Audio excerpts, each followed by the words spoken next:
Good afternoon. I'm Rachel Patton, Executive Director of Preserve Arkansas. Preserve Arkansas is the statewide nonprofit advocate for historic preservation. Welcome to Women in Preservation, our series that highlights Arkansas women who are working to save the state's historic places. I'd like to begin by thanking our series sponsor, DMX Architecture of Fayetteville, for their support of Women in Preservation. Many of you are already members of Preserve Arkansas, and we thank you for your support.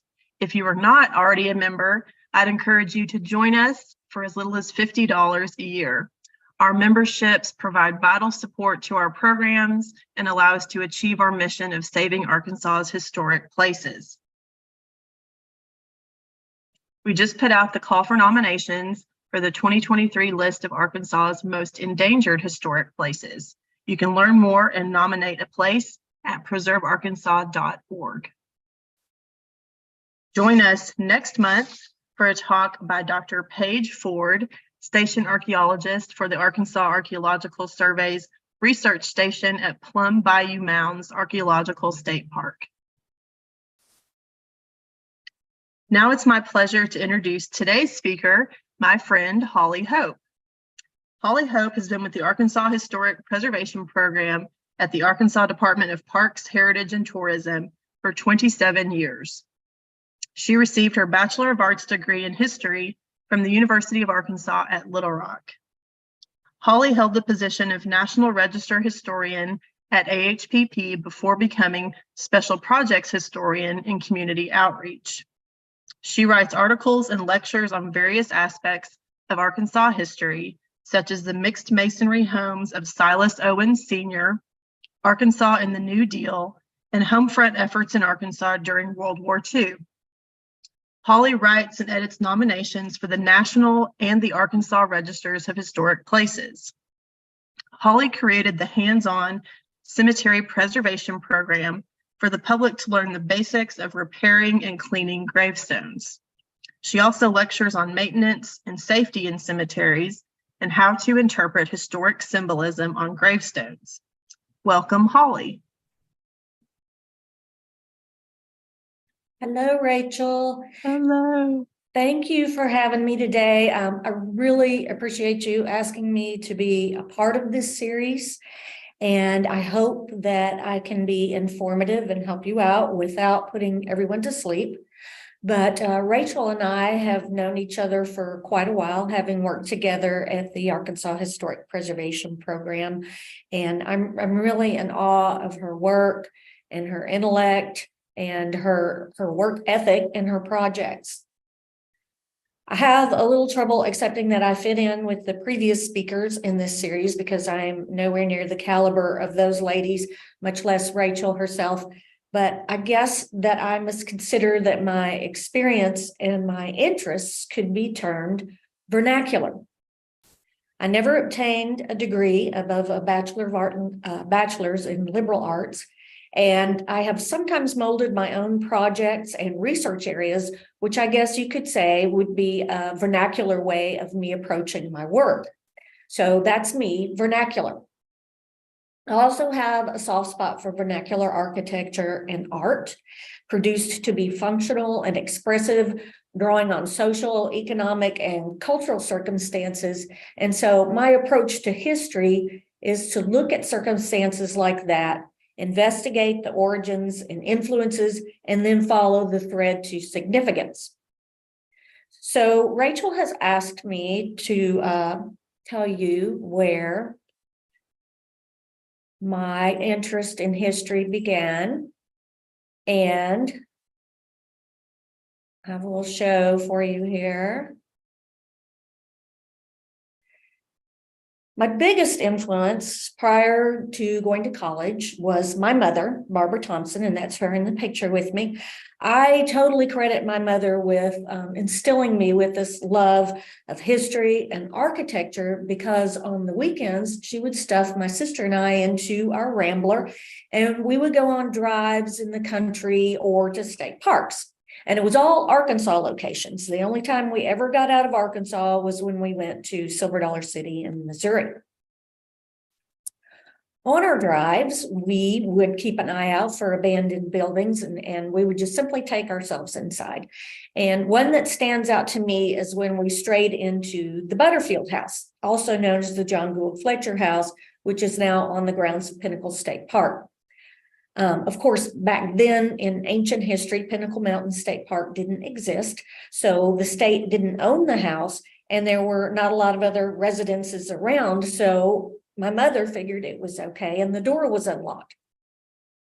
So we got in the house, but we were soon confronted by a neighbor. But all was good because he didn't call the sheriff and he, I guess, assumed that a couple of kids and a sweet little old lady seemed to cause no problem. But back in the recesses of my mind, I can see it and I can remember the titillation of walking through this house. I can remember, and I hope that I'm not making this up, a portrait of a woman on the landing of the stairs, but it seems as though it was a historic portrait, like 19th century historic. Seeing the spaces in this building and smelling the smells of it and how the materials differed from my own little house just was exciting to me. Getting caught added to the excitement. I was hooked. About that same time, I started reading books on colonial Williamsburg, architecture, and furnishings, and the garage became a single-pen cabin on the prairie. I was the poor settler woman who lived in the single-pen cabin, and I played this frequently and usually alone, as you can imagine. Sometimes I talked the little boy who lived behind me into coming to play with me, but he had to wear a dress and be another settler woman. This is how serious I was. I grew up in Kamek Village, which is a World War II housing development that provided overflow housing for men who were stationed at Camp Robinson. The community featured 7 architectural styles, and our house was a type A Greek influence plan with a single porch variant, which you can see to the right. I went to a birthday party at a neighbor's house in Kamek when I was about 8 years old, and I informed the mother that her house was the same floor plan as mine. The look that she gave me was like a mixture of pity and fear. There was no comment on her part. She just simply walked away. But I feel with those words, my future as a historian was decided. Sadly, today, Kamek Village is being just decimated by tear downs. And this is where I want to fuss a little bit and just reiterate that just because a house is not high style, or if it doesn't have a 3-car garage and a second story, it doesn't mean that it doesn't have a place in history and it's not a functional space for families. And Kamek was very historic, being a community that evolved because of the events of World War II. So watching the Kamek cottages just steadily disappear has torn holes in my personal sense of place. And I feel that this would be true for any other circumstance where you have grown up in an area and it just goes away. It makes your feelings go away too. This is my dad, Wayne Thompson. My father's side of the family was from Centerville, which is in Faulkner County.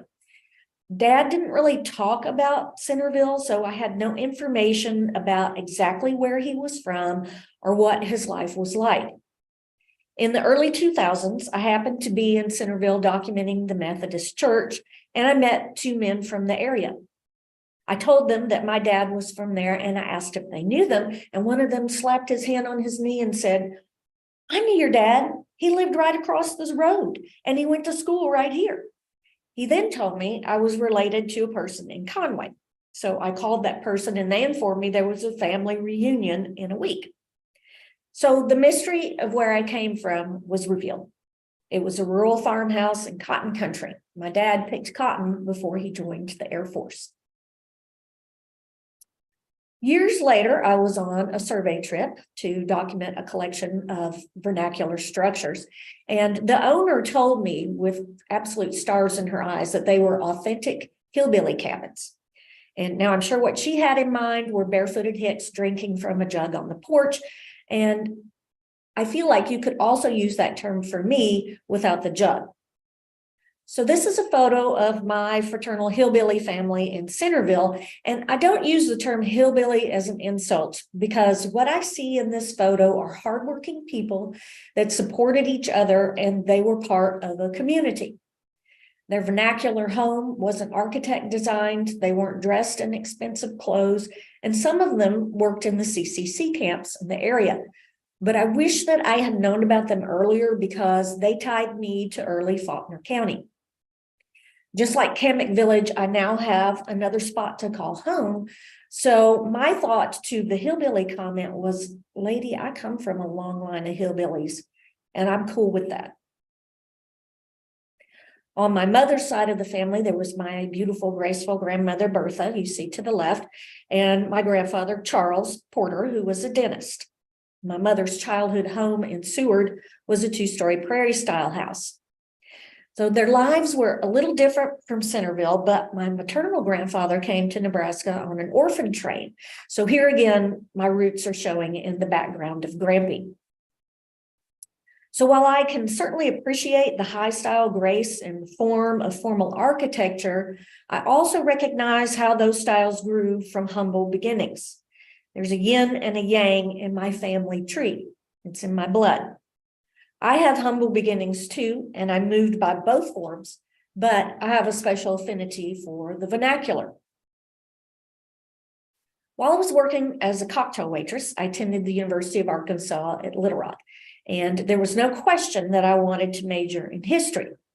At one point, I was accused of plagiarizing a paper about historic architecture because the professor said it read like a slick magazine article. And I had mixed feelings about this because I certainly did not plagiarize, but I guess I just didn't look sophisticated enough to write something like that, which, believe me, was not that complicated a paper. On the other hand, it was a backhanded compliment. Obviously, he did not know of my youthful preparation for historic preservation through reading about colonial Williamsburg. Perhaps it was my hillbilly background. I always enjoyed all of my classes related to my major, and my minor was anthropology, which prepared me for historic research, and it made it easier for me to determine how to make my point, where to pull the threads from to illustrate the history of a building or a district. After graduation, I put my skills to use answering the phones at the Arkansas Historic Preservation Program, but I was strategically placed to worm my way into preservation. With my eye on the prize, I voluntarily wrote and presented National Register nominations to get experience. And the most frightening part to me was actually having to stand up and do the nomination in front of the State Review Board for the very first time. But once I got started and I felt a little more relaxed, I realized that I was in the right place. In 1997, the people at AHPP eventually saw that my efforts were sincere, and I was hired as National Register historian. As an official member of the National Register team, I traveled around the state documenting sites, buildings, objects, structures, and districts for listing on the National Register of Historic Places. If a resource was considered potentially eligible by the Historic Preservation Determination of Eligibility team, then the nomination would be written for presentation to the State Review Board. If the board members did not reject it at the meeting, if they didn't have revisions or questions, it would reach another level of potentiality. From there, it went to the National Park Service for the reader to look it over, and if they didn't have any questions, they might decide then that it was officially listed. And that's how the process still works today. I still submit nominations, and I edit cemetery nominations for the National and the Arkansas Register of Historic Places. So to someone with my background, a backseat rider who traveled across the state to view dirt, roads, forested areas, and old houses, this was a dream job. This is what I had been trained for all my life by my mother. Eventually, I moved to the community outreach program area, which is where I am now. And obviously, this included getting out in the state, giving lectures, and assisting in tours of historic properties and districts. The topics for the lectures frequently came from multiple property contexts. And contexts are papers that are based on the history of resources that were constructed because of a certain event in history. These resources might be found in specific regions or across the state, but on their own, they might not have enough history to make a case for an individual National Register listing. So the context provided the history, and then they could be nominated as a component of that context. Some of the contexts I wrote included cattle dipping vats, World War II home front efforts, and the alphabet agencies of the New Deal. But the context that really meant the most to me was the mixed masonry structures of Silas Owens Jr. He constructed schools, commercial building, houses, and districts, and he was very talented African-American stonemason from Faulkner County.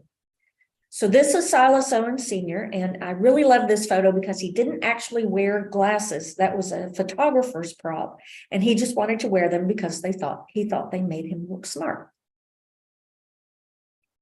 Owens' trademark style was a mixture of sandstone and cream brick trim, but what made his method unique out of everybody else who did the mixed masonry style was that he used a 45-degree angle when he laid up the stone. And sometimes he used a geometric coursing, or he would use the same technique on the same building. So just take a close look at the coursing on the left. You see this is his herringbone pattern, and this was his first mixed masonry house. It's the Charlie Hall house in Twin Groves. You can see how the stones were shaped, and the coursing is filled in with little tiny stones. This is because he wanted the coursing to look like brick mortar. He wanted it to be very tight and straight. No one else utilized this style of coursing, so his buildings are very easily recognizable, and he was very greatly respected for his work ethic and his skills. Owens wasn't formally trained, rather he learned in the field and working with the WPA. He contributed to the Elephant House at the Little Rock Zoo under the New Deal program, and he also worked on some schools that were funded with WPA funds. He was very adamant that his crew, which included his sons and his daughters, not fall back on sloppiness, and he wanted to provide the client with this crisp masonry structure. But at the same time, his buildings reflected his clients' personalities. He would allow children to put marbles in the mortar joints, so you might still see those marbles or the indentions made by them. One woman had a collection of crystals that she wanted included in her home, so they were interspersed through the coursing. Unfortunately, this house was destroyed for a driveway at a Kroger. Another home in Damascus, which is the upper left-hand side there, had a turquoise embedded in it because the owner just thought it was pretty, so he asked Silas to do that, and you can see the indentions there for the marbles. Silas Owens' own home is down on the bottom left, and he included crystals and broken mirror shards in the gable ends. I met his son, Silas Owens Jr., who lived in Twin Groves, and I talked him to driving around Faulkner County and surrounding areas with me to identify his father's work. And he was absolutely delighted to do this because he admired his father and he strove to emulate his principles and his work ethic. And in fact, he was a Mason as well. I met with his niece, Lily Owens, and Lily told me that he would build her little rock doll houses, and he would always remind her to straighten the seams on her stockings. So you can see how he thought that that's not straight. It's not like my houses. It's not straight. So Silas Jr. told me a story of a home in Quitman that was built by his dad. After his dad's death, the owner wanted an addition to her home, and she was a quilter. She thought that Junior's father's work reminded her of quilts, so she hired Junior to do the addition, but she wanted to lay up a stone on the addition as well because she could see that quilt in her mind's eye. And when Junior told me this, I could see that he recognized that his father's work was artistry. The rocks he used were hand-shaped. He picked out light and dark stones so that the palette was pleasing to the eye, and that's why he liked to use the cream brick as well, because he thought it was more aesthetically pleasing than using any other color. He also used a little crimped piece of metal in the shape of a V to create a shadow line around each rock so that they popped and they had very distinct dimensions. Any mortar that was dripped on a rock was immediately wiped up with a towel, and that was explicit instructions to his team. So hearing these family stories conveyed why his buildings were so articulate and sharp. It was just in his veins. That's just the way he was wired. Many of Senior's buildings exhibited craftsman, English revival, and Mediterranean influences as well. I know of only one house that was built using a blueprint that was ordered from Kansas City, and that is the one on the bottom right. And the others were designed by Silas Senior. He also did the carpentry work on the inside of the buildings, cabinetry and rocking the fireplace and all that. So this is a picture of Silas Owens Jr. to the left, and he's standing in front of the Solomon Grove Smith Hughes School, which his father funded and rocked. And you can, if you look behind him, you can really see that herringbone technique. Unfortunately, Mr. Owens has passed, but I have to tell you, I was so happy to have met him because, you know, he just really brought the experience of Silas Owens and his family alive. No one I interviewed had a single complaint about his work. And in fact, the title of the contest, "A Storm Couldn't Tear Them Down," was uttered by Mr. McGinty of McGinty Town, who lived in an Owens house. And over to the right, that is Mr. McGinty. Mr. McGinty went and got his sledgehammer and he whacked the house to show us how sturdy it was. Unfortunately, I didn't get a picture at the time, so I had to ask him to go back and reenact it for the camera. So you can see here the path of my heart as these homes were considered a vernacular form. Being a special projects historian allows me to be free to use my imagination and create projects. And one day when I was up in Benton County, I noticed this really nice barn that was situated on land that was for sale. I became concerned about the fate of that barn because agricultural land in that area of the state is very rapidly being developed. Then I became obsessed. I very clumsily hatched a plan to document these barns because I felt that the property type was endangered. So historically, Arkansas was primarily agricultural. The farm was the moneymaker and the source of food for the family and also the community. Benton County agriculture in the 19th and early 20th centuries was concentrated on livestock, vegetables, wheat, and fruit. But a lot of the barns that remain in the county today are hay/cattle barns. The structures for fruit were a little bit different. They're somewhat smaller, but we did document a couple of apple dryers.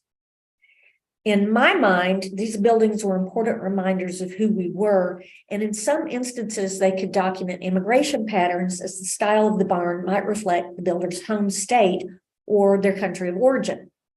So there were no imminent plans for an article or a context, but my goal was to provide information so future researchers could determine where certain styles of barns were concentrated, the type of agriculture practiced in the county, and farm locations.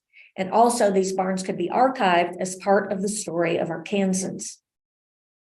So to get ready for this adventure, I got copies of topographic maps of the county. And barns on topo maps are represented by little white squares. So I searched for these squares on the topo maps, and being technologically challenged, my technique was to circle the squares with a red pen. Then I would go to Google Earth and zoom in to see if there was a structure or a roof line that was currently visible on the site. If not, I would put a very high-tech X on it with a red pen. And when we got out in the field and documented a barn, I would use a yellow Sharpie to designate that barn and assign it a number. And I know at this point, there are people out there who are just absolutely shaking their heads at this, but it took a lot less time for me to do that than to learn how to make a computer do it for me. And it also didn't bring me to tears. So we took these maps and we picked out a quadrangle within the county and we would just hit the road. Through the winter months, I would drag a coworker with me to drive while I told them where to turn, and we would roll up on a house, or if it was a lone barn on a dirt road, we would just hop out and take photos. But the preference, always kids, is to get permission so we wouldn't be loaded full of buckshot. The coworker would stay in the running car, making sure that the state emblem on the side was visible while I asked permission. And I really was worried at first that there would be a great deal of resistance to allowing us access, but I was very pleasantly surprised. In fact, there were very few people who denied us permission.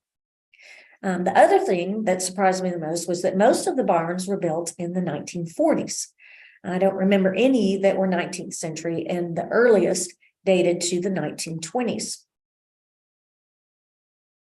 A handful of barns were houses that were converted. So there would be interior walls. You see the beveled siding on this hidden under a shed. They would just add sheds to either side of the barn, and then the animals would come in and take up residence. An interesting thing I found was a small series of barns in Benton County that had a star-shaped cutout up in the gable. Sometimes barns will have a diamond cutout, which you can see on the right, and this was supposedly to allow owls to go in and out. At least that's what I was told. But these star-shaped ones were said to have been on barns that were constructed by a man named George White. So this was exciting to me because here was a local craftsman that added to the story of Benton County agricultural structures and Benton County agricultural history. Another thing that I thought was interesting were these small doors at the foundation of barns. And I found out that they were called muck holes to scoop out animal waste. So now you know that they weren't doors for short animals, which was what I thought. After I finished Benton County, I went on to document Washington County. And that's where I found the most unique barn that I documented and listed on the National Register. It's the Mac Morton barn. It has 11 sides to it, and it was a horse barn in Appleby. It also had this beautiful conical roof on it. The horse stalls are pie-shaped, and up in the loft there is a hole, so they would just shovel the hay down for the animals to eat. They would just come together in the pointed end of the pie shape. And the roof was absolutely amazing. You can see it there on the left. It's just almost cathedral-like. And I really had to admire the builder's bravery because that is really something to me. So the path to finding this barn began with a discovery in a historic newspaper. I found a 1930s Ripley's Believe It or Not blurb about a man in Northwest Arkansas who'd gone to Africa. While he was there, he noticed the huts with conical roofs that had thatching on them, and he just thought they were beautiful and unique. And he came back to Arkansas and built a round log barn with a conical roof. So, I mean, talk about vernacular. That's amazing. So I really wanted to know more about this structure, and I wanted to see if there was anything left of it. So I asked around and did not find that, but that's when I discovered the Mac Morton barn. There had been another round barn in the same area, just right around down the road, but that barn had previously burned before I found out about this one. And as far as I know, this is the only such barn in Arkansas. The people and the animals that went along with the barns were wonderful. They were awesome. They were interesting. They were a hoot. Some experiences included getting permission to document from a man who just didn't look thrilled at all that I was knocking on the door. He just seemed to have this permanent scowl on his face. And I knew in the back of my mind that he was just going to say no. But to my astonishment, he said, "Sure, go ahead." So as I was taking photos of the barn behind the house, my coworker in the car said that he came out with an axe.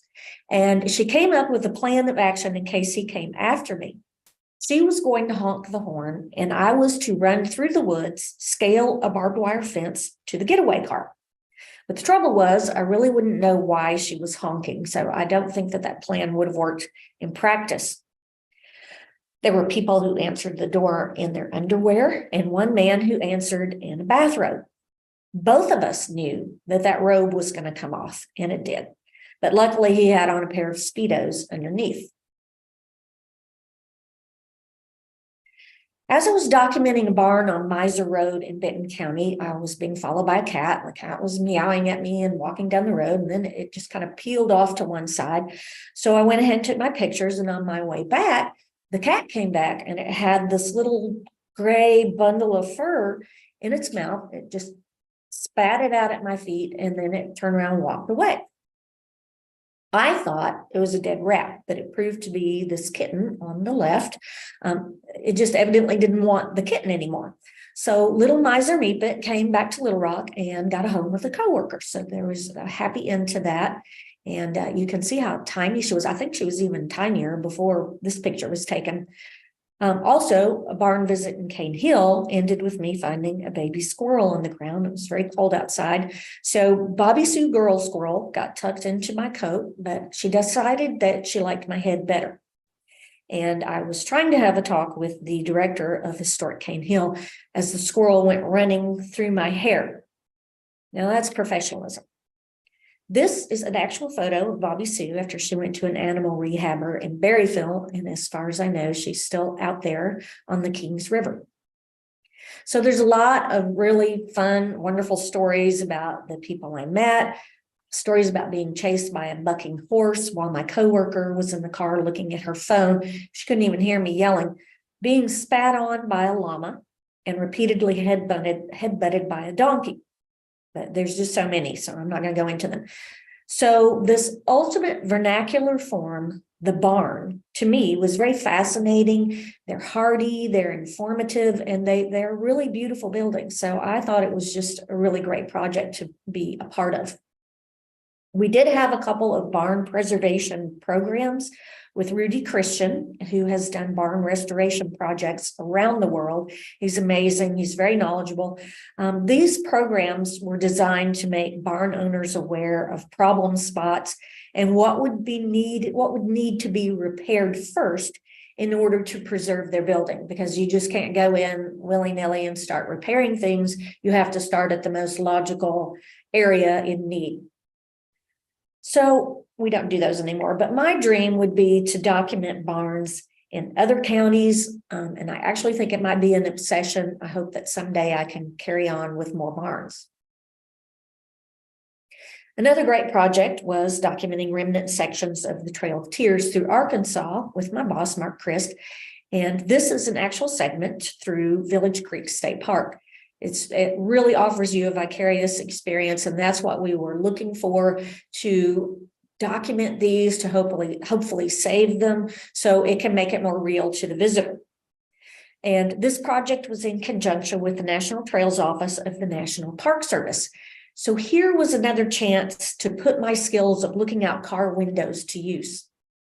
We used historic maps, diary accounts, and we just plain looked for roads out the car window. And we would go out in the woods and look for little indentions and something that possibly looked like a road and compare it to the maps that we had. We photographed and mapped these extant sections for the archives and also for listing on the register. They went for National and Arkansas Register as well. And at one point, we even went out in a boat to document water segments. But it wasn't without its dangers, as my boss and a coworker entered a field in Atkins to look at a section.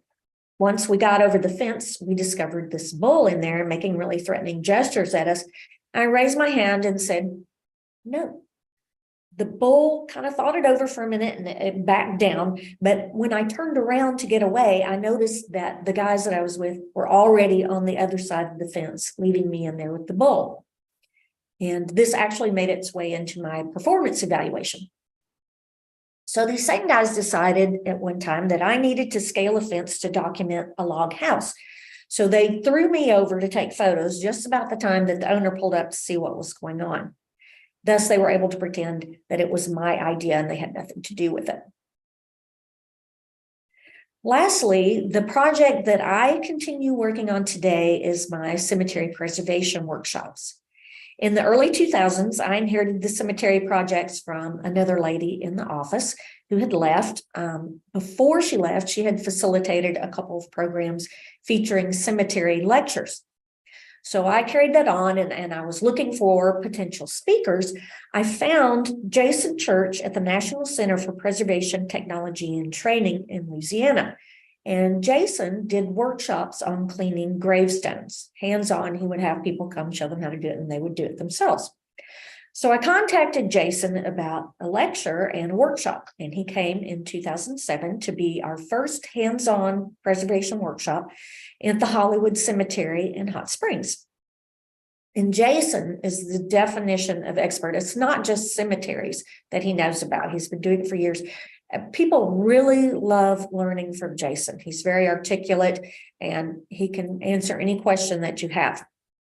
So with Jason's format in mind, I wanted to expand my workshops. At that point, I decided to add basic repair to the agenda. We couldn't always have Jason come from Louisiana every time. We had various workshops with a few different contractors, Norton Arts, Micah Balcom. They were really, really well received. We had good groups with an interest in repairing their family stones. They were interested in cemetery maintenance. People who actually worked in cemetery maintenance would come, and also cemetery friends groups. So the workshops went up to 2 a year, and then we later expanded them to 4 times a year, which is what we do now. We do 2 in the spring and 2 in the fall, because in those seasons, usually there are not ticks and snakes, and we won't die from the heat or the cold. So we have had folks from Texas, Mississippi, Louisiana, Tennessee, Oklahoma, and we had one couple from Hawaii. But to be honest, they were just visiting friends in the area. And that is Jason in the photo there in Hot Springs. We begin our workshops with a discussion of issues that are specific to the cemetery that we're in. The contractor will go around, point out certain issues, certain breakage, and say, this is how I would fix it. I wouldn't fix this. This has too much of a problem, or this one is easy. After we do that, we go right into cleaning. And this is where people break into groups and they clean their own stones. Then in the afternoon, we do leveling and repair. The contractor will show them how to do it. You can see Rusty Brenner in the middle there. He's giving a demonstration. And then we have people get in there and do it themselves. Well, with his supervision. We want people to take part, and we want them to put their hands on the grave markers so that they can see that it's really relatively easy to maintain your cemetery. As I said, they're always conducted under the supervision of professional contractors. These guys have years of experience, and it's unreal the crazy amount of knowledge that they have in their brains. They would be able to answer any question that you have. If you have a picture of a gravestone, you want to bring it to the workshop, these guys can look at it and advise you. They know exactly what mortars, epoxies, and cleaning materials to use. And these same materials and techniques have been tested by the National Center for Preservation Technology and Training, where Jason works, but they test them over a series of years. So it's not just they tried it one day and it worked. They test it and see how long it lasts, so they can say with absolute confidence that this is what you need to use. So if we have workshops coming up, if anybody is interested in these workshops, just let me know and I can put you on our mailing list. If you just want somebody to come and teach people how to clean, I can do that. And you can just call me and I'll be very happy to do a demonstration for you. That would be hands-on as well. I am also working with our K through 12 education coordinator, Amy Milliken, to bring cemetery education to kids. We've done a couple of programs and we hope to expand it soon. 2 formats that we use with the kids are a discussion of cemetery symbolism, and we also do a scavenger hunt for certain symbols. We also have the kids clean gravestones. What we hope to accomplish with this is to give children a respect for cemeteries. We want them to respect the artwork within and the stories of the people who are buried there. Hopefully, this will teach them that these markers are more than just a rock, that the pictures on the stone are a message. It's just not something that somebody picked out of the blue to put on a gravestone. It's from the family, or it is about that person's personality that's interred there. So if they see all that, they might see that there's also a link to their past and their community. And then they might be less likely to vandalize, and they might also want to be a part of cleanup and maintenance efforts. And I have seen kids enthusiastically join in cleaning. They want to get right to it. It is a very satisfying thing, cleaning a gravestone. As part of the outreach program, I also give lectures about cemetery maintenance and safety and iconography or symbolism found on gravestones.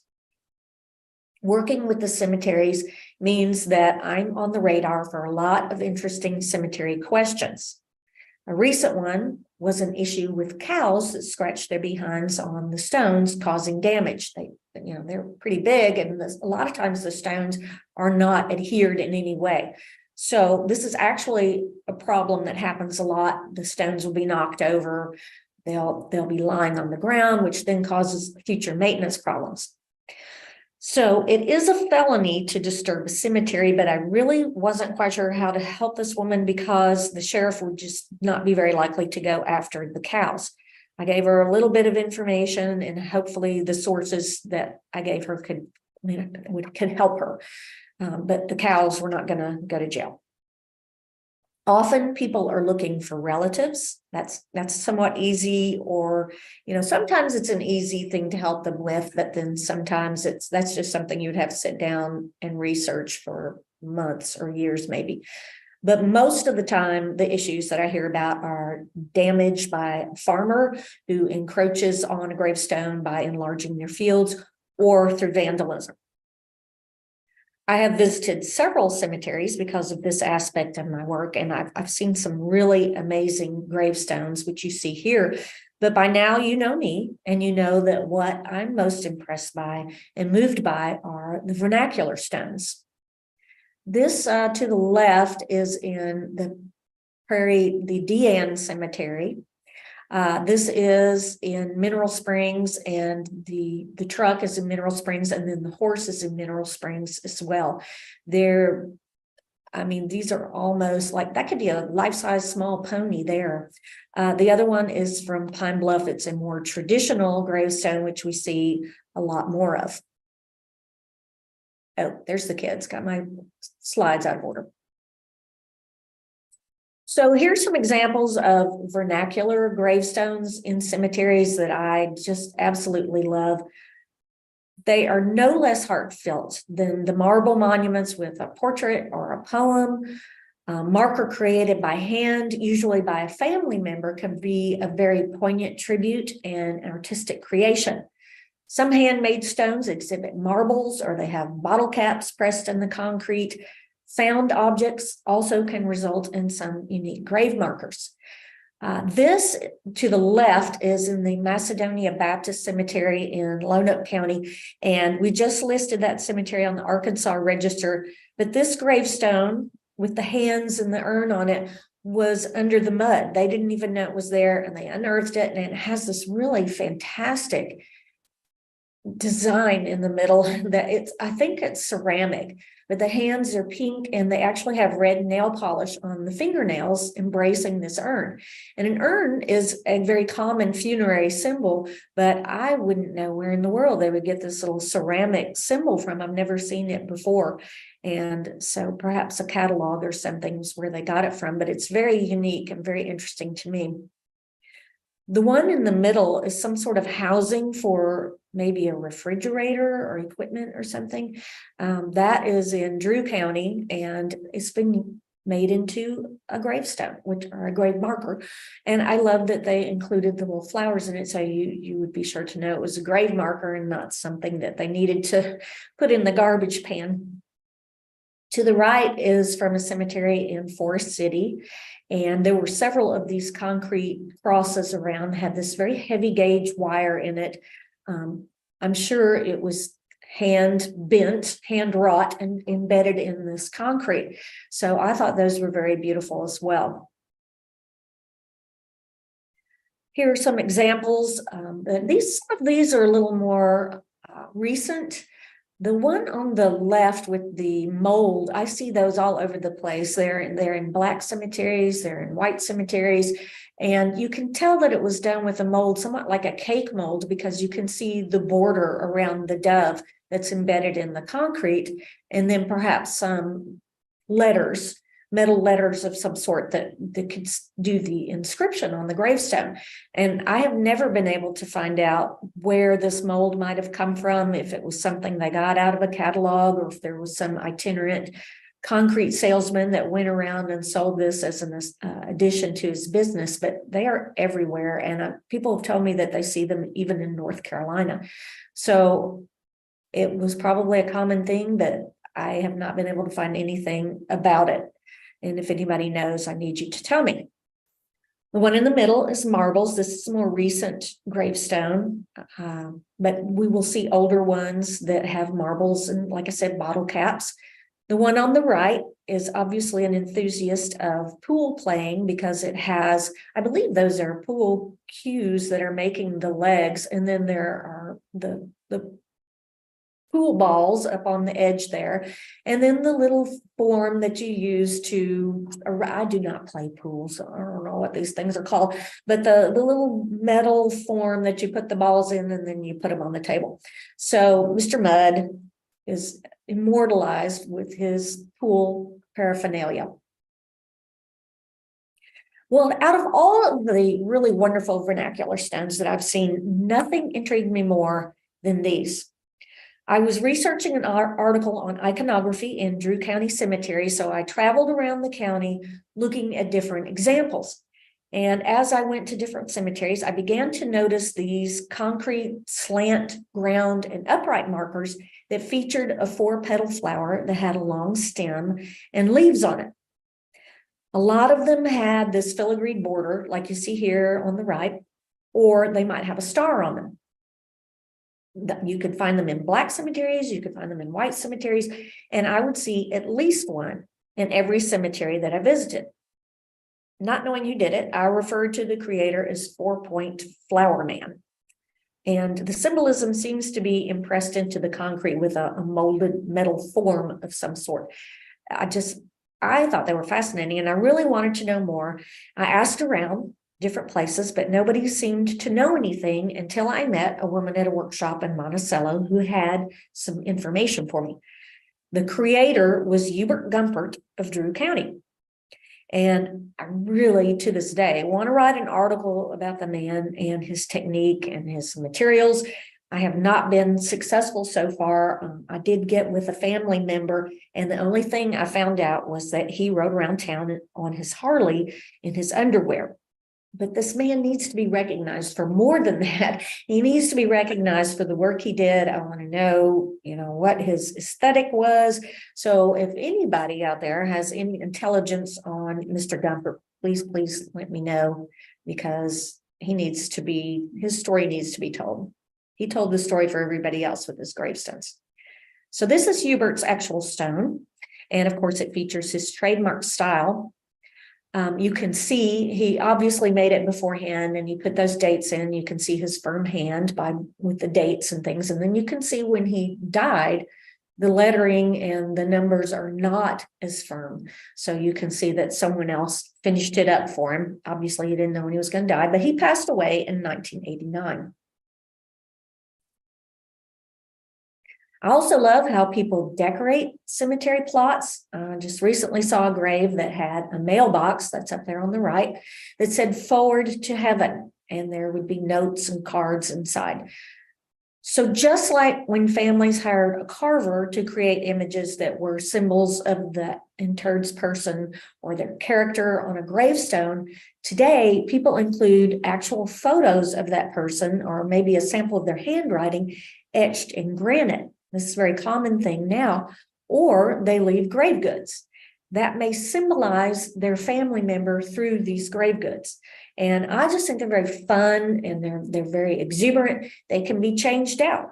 Someone, maybe that other family member who put all these grave goods out passes away, then the next family member comes along and carries on the tradition, and they can be changed. They can be changed in form, they can be changed in number, but most of the time I think that people feel like more is good.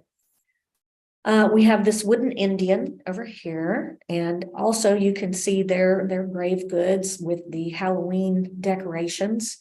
There's a sign in the background. I can't really read the sign, but there's also appears to be some sort of Christmas wreath on his hand. So they're including this person in the holiday seasons. The one on the bottom right has just about everything that you can imagine on it. Every inch of this plot is covered with toys and flowers and figurines and the biggest flowers they can find. Also a Christmas tree and flags. So I just think it's great. I think it's just a very, like I said, the gravestones that are unique and they're marble and they have these poems. Those always kind of stay the same, but these can be rotating. So that's why I like decorations. But okay, I'm going to quit showing cemetery photos, but I will say that it's always been ironic to me that as a child, when I was riding in the car with my dad, we passed a cemetery and I said, cemeteries scare me. My dad looked at me and said, then don't look at them. I didn't look at cemeteries for a long time. I continued to be scared, but I'm not anymore. And now I am square in the middle of them. So that is my path to historic preservation. And like I said, it was not a formal path. I've been very lucky to have people at the Arkansas Historic Preservation Program that supported me and they supported my ideas. And I'm really very glad to have worked here for the last quarter of a century with some really wonderful people. So that is it, Rachel.